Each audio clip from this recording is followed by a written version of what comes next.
Hepatic encephalopathy.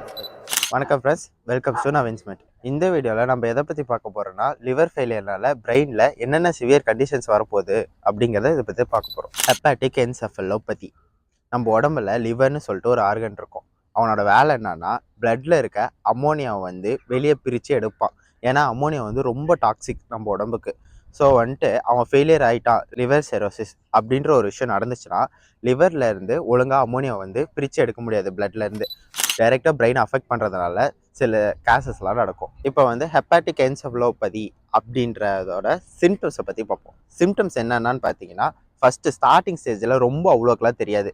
ஞாபகம் மருதி, disturb ஆவாங்க, அப்புறமே கன்ஃபியூஷன்ஸ் நிறையா வரும், ஸ்லீப் ஒழுங்காக தூங்க முடியாது, ஸ்லீப் நல்லாவே டிஸ்டர்ப் ஆகும்.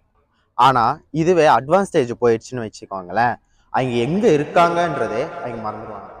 டேட் அண்ட் டைமாக மறந்துடுவாங்க, உங்களே கூட மறந்துடுவாங்க. ஃபிலோபதி குடிக்கிறதுனால தான் மேஜராக வரும். ஸோ வயசாகி குடிக்கிறவங்க யாராவது உங்களுக்கு தெரிஞ்சவங்க இருந்தால் அவங்களுக்கு இந்த வீடியோவை ஷேர் பண்ணிவிட்டு, இனிமேல் குடிக்காதீங்க, குடித்தா உங்கள் லிவர் கெட்டு போயிடும், ரத்த வாந்தி எடுத்து செத்து போயிடுவீங்கன்னு சொல்லிவிடுங்க.